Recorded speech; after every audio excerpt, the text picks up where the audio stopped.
Olá pessoal, graça e paz a todos da parte de Jesus Cristo, nosso Senhor e Salvador. Como você sabe, em razão da pandemia do coronavírus, desde março de 2020, nossa igreja decidiu suspender as aulas presenciais na escola bíblica, que acontecia todos os domingos às 7h30 e 10h15 da manhã. Adotamos esse estilo virtual para que todos pudéssemos continuar nossos estudos bíblicos essenciais para o crescimento e o fortalecimento da fé cristã.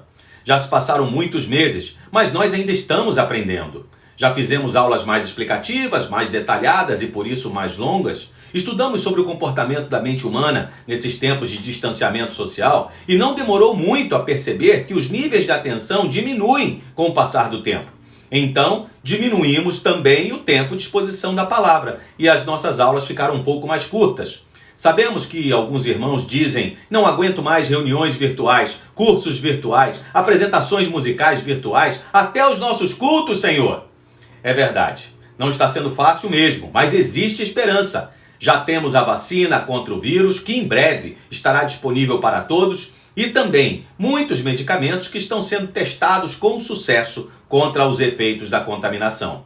Ou seja, muito brevemente eu creio que a vida voltará ao normal. Peço que você renove suas energias mais um pouquinho e continue conosco, porque é melhor fazer uso da tecnologia e continuar estudando a Bíblia do que deixar de crescer espiritualmente, não é verdade? Então, vamos lá.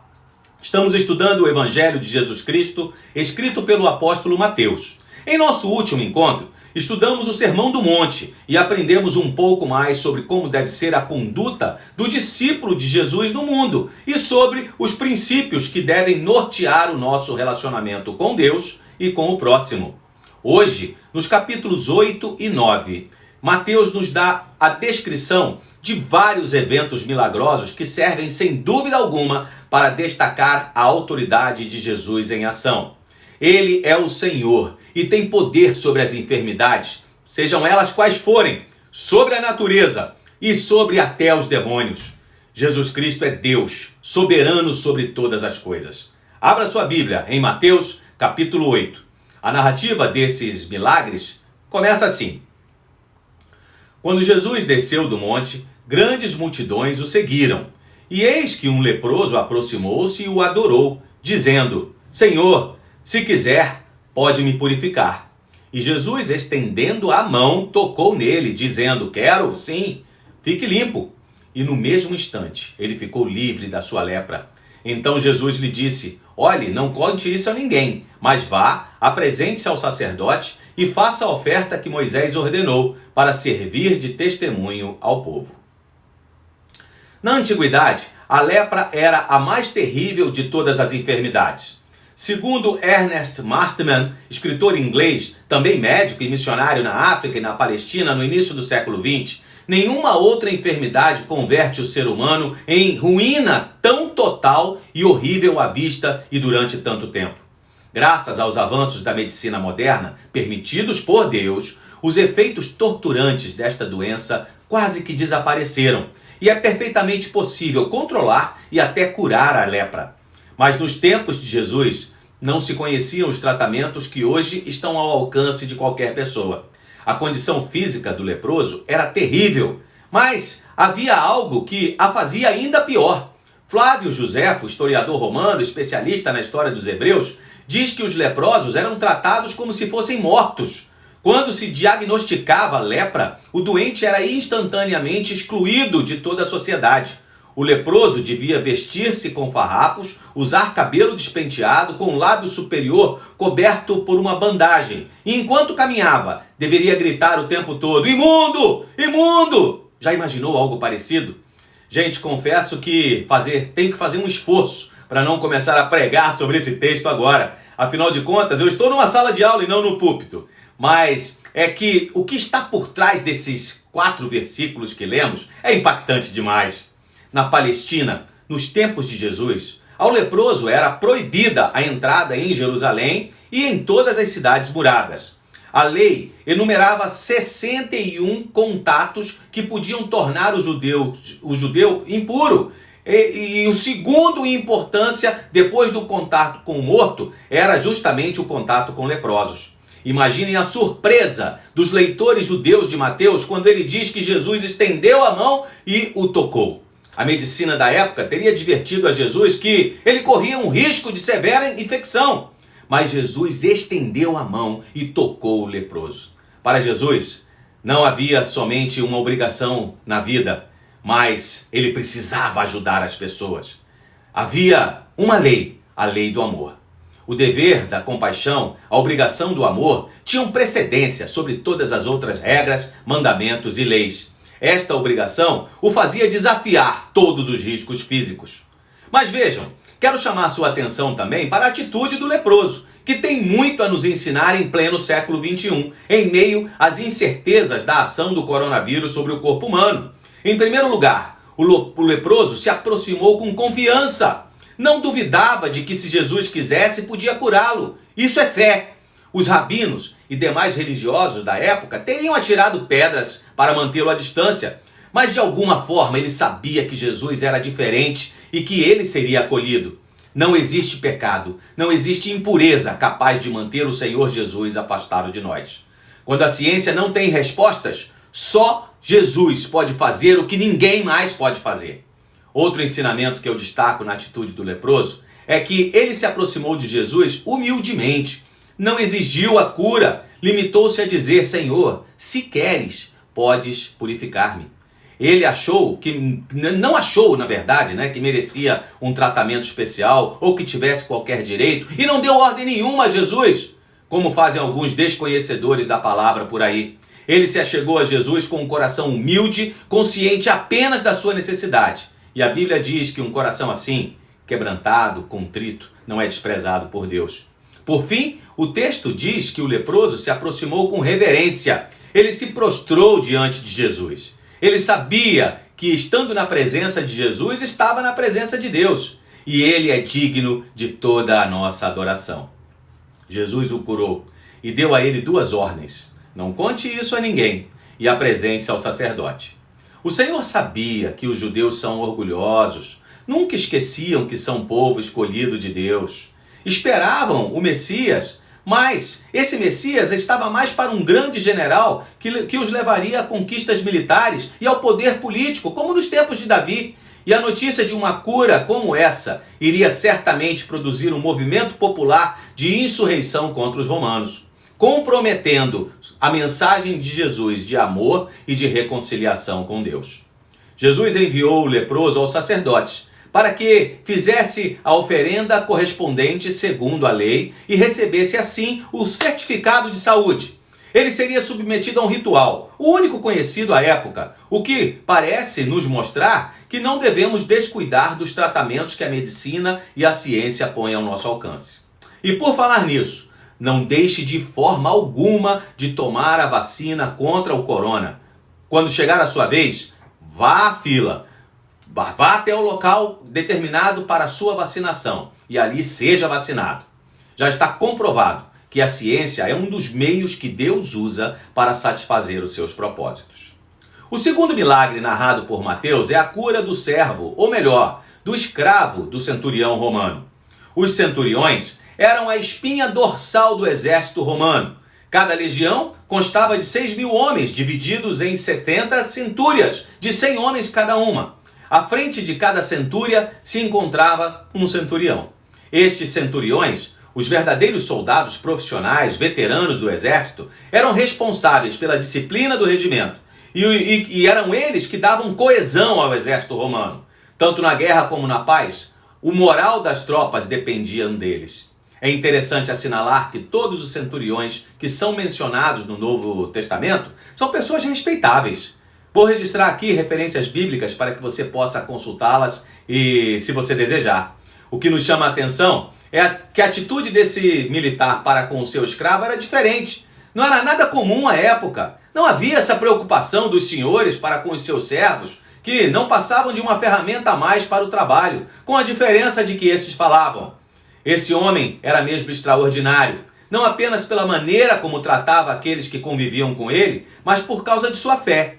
Ele sabia que era um gentio perante os judeus e que a presença de Jesus em sua casa faria com que ele fosse considerado impuro. Mas sabia também que Jesus Não era um simples homem. Reconheceu sua autoridade divina, expressou sua fé usando a linguagem militar que conhecia.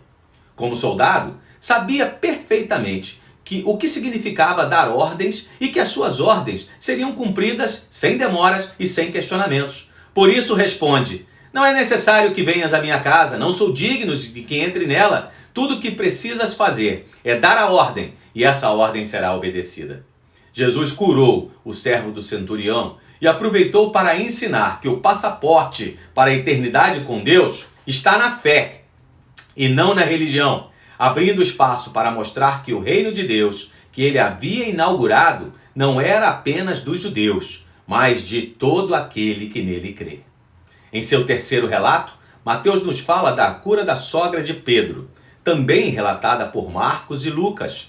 Jesus chegou à casa de Pedro para descansar, depois de um longo dia de trabalho, mas o mestre nunca está cansado demais para ajudar a quem precisa. E assim ele diz: tendo chegado Jesus à casa de Pedro, viu a sogra deste acamada, com febre, mas Jesus tomou-a pela mão e a febre a deixou. Ela se levantou e passou a servi-lo. Vejam só, Mateus fez questão de compartilhar conosco o que aquela senhora fez depois de curada. Ela serviu. Que grande lição, não é mesmo? Nós também fomos salvos por Jesus para servir. Ele a tinha curado e seu único desejo, o que ela sentia agora que ela estava bem, era ser útil para Jesus e para os outros. Que uso nós temos feito dos dons que o Senhor nos concedeu.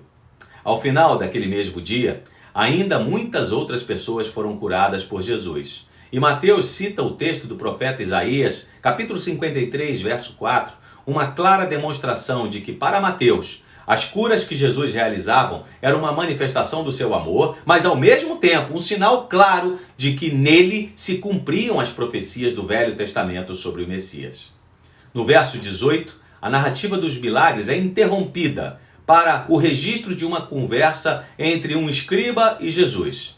Acredito que para Mateus, isso deve ser visto como um milagre também, já que seria totalmente improvável um escriba, ou seja, um importante líder religioso dos judeus, estar convencido a conversar com Jesus e chamá-lo de mestre, rabi, disposto a segui-los. Afinal de contas, o que Jesus pregava era exatamente o fim do legalismo, base sobre a qual estava construída as práticas religiosas dos escribas.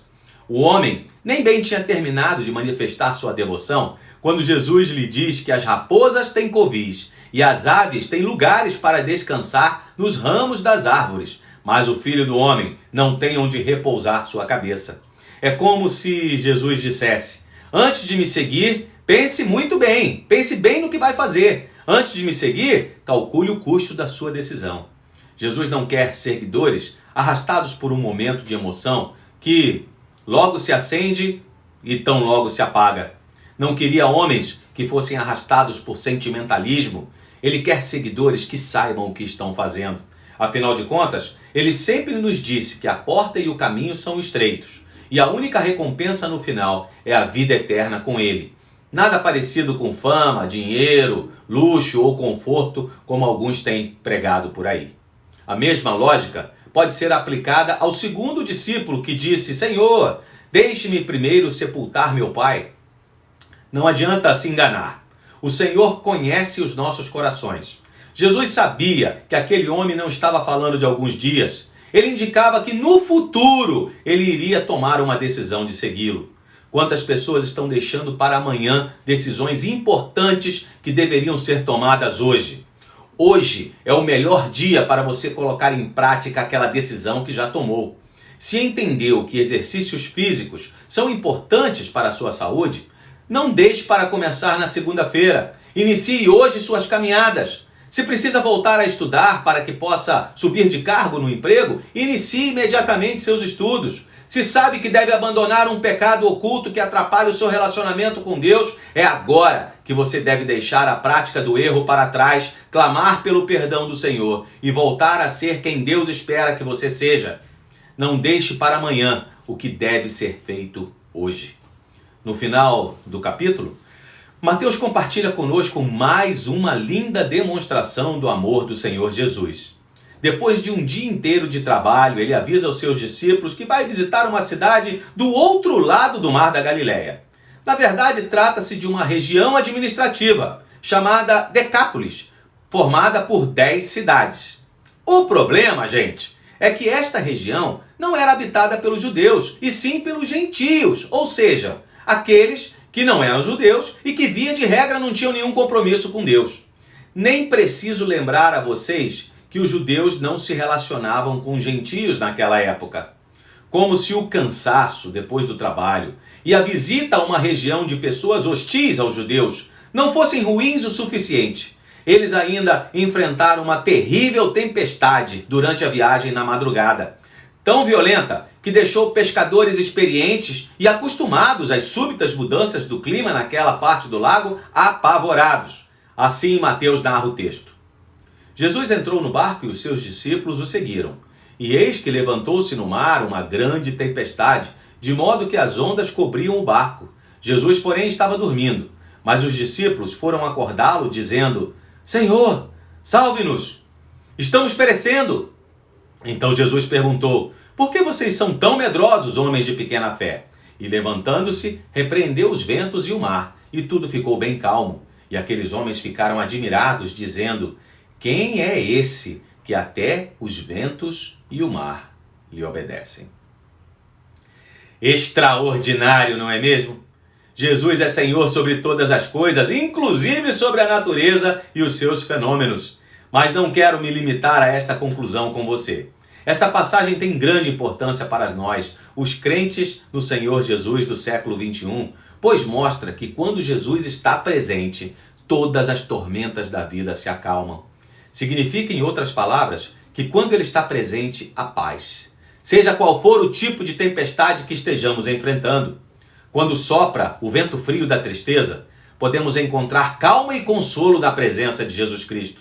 Quando a dúvida e o medo chegam como uma chuva torrencial, ameaçando a nossa fé, a segurança e firmeza na certeza da presença de Jesus Cristo conduzindo as nossas vidas. Eu sei, meu amado irmão, minha amada irmã, que esses tempos não são fáceis. Todos nós temos perdido amigos e familiares para o Covid. Alguns têm enfrentado dificuldades financeiras, entre outros problemas, mas nossa esperança se renova ao saber que o Senhor Jesus está cuidando de nós, que Ele está nos dando força para continuar, e assim encontramos paz. Quando Jesus e os discípulos chegaram do outro lado do lago, saíram ao encontro deles 2 endemoniados que viviam nos sepulcros, porque os sepulcros eram um lugar adequado para a habitação dos demônios. Recentemente eu trouxe uma reflexão em nossa igreja com base neste incidente, mas usei o texto de Marcos, que é mais completo. Nos parece que Mateus faz aqui um resumo dos fatos, e as pequenas diferenças que existem entre as narrativas não comprometem de forma alguma o ensinamento da palavra de Deus. Por uma questão de tempo, vou deixar na descrição deste vídeo o link para que você possa assistir a mensagem pregada e se aprofundar mais no texto. Mas em suma, com base no que nós lemos, podemos afirmar algumas coisas. Primeiro, que o diabo e os seus anjos existem e quando encontram espaço influenciam o ser humano, sempre com o interesse de roubar, matar e destruir, como afirmou Jesus. Aprendemos ainda que não existe caso perdido para o Senhor. Não importa a situação em que estejamos, não importa quão destruídos, quão feridos ou escravizados estejamos. O Senhor tem poder para quebrar as amarras e nos libertar. Jesus devolveu o que Satanás tinha roubado daquele homem. Jesus devolveu sua dignidade, sua liberdade, sua vida. E afinal de contas, Ele veio justamente para isso, para que nós tenhamos vida e vida em abundância, vida de qualidade na presença de Deus. É possível que você esteja se perguntando sobre a manada de porcos. Por que Jesus permitiu que se lançasse ao mar? Afirmam estudiosos que, provavelmente, porque Jesus queria expor o egoísmo e a indiferença que tomava o coração das pessoas naquela região. Eles viram o milagre. Aqueles antes destruídos agora estavam livres, mas os porcos valiam mais, a ponto de pedir que Jesus saísse da terra deles. Jesus desmascarou os valores distorcidos daquele povo, seu egoísmo, seu materialismo, e mostrou a eles que estavam longe de Deus, precisando também de libertação e salvação. Como Jesus não se impõe como Senhor sobre ninguém, Mateus nos conta que ele entrou no barco e voltou para a sua terra. No capítulo 9, temos outros exemplos extraordinários do poder e da misericórdia do Senhor Jesus, suficientes para nos convencer de que ele é capaz de salvar o maior dos pecadores. Seu poder e misericórdia aparecem aqui nas grandes obras que ele realizou, curando paralisia, ressuscitando a filha de um chefe da sinagoga, curando o fluxo de sangue de uma mulher, restaurando a visão de 2 cegos, expulsando o demônio de mais um homem que estava possuído e curando todos os demais tipos de enfermidade. Mas Jesus não somente se preocupava com a saúde física das pessoas, ele curava também a alma, perdoando pecados, chamando Mateus e conversando livremente com publicanos e pecadores, considerando a disposição dos seus discípulos com relação ao dever de jejuar e pregando o seu evangelho. Tudo isso você vai poder ler com calma em sua Bíblia, contemplando o poder do Mestre e louvando a Deus, porque sabemos que este Jesus apresentado por Mateus é o mesmo Jesus que nos resgatou do pecado, nos livrou da morte, escolhendo morrer em nosso lugar, para que nós pudéssemos nos reconciliar com Deus.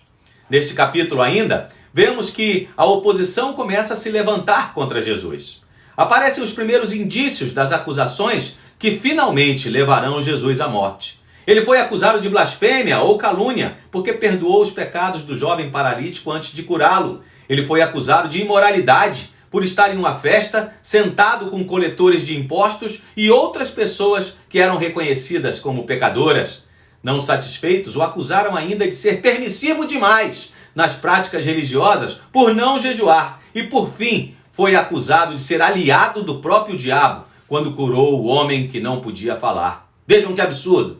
Felizmente, o Senhor não perdeu o foco com nada disso. E o capítulo chega ao fim, mostrando mais uma vez a compaixão de Jesus pelo homem afastado de Deus. E Jesus percorria todas as cidades e aldeias, ensinando nas sinagogas, pregando o evangelho do reino e curando todo tipo de doenças e enfermidades.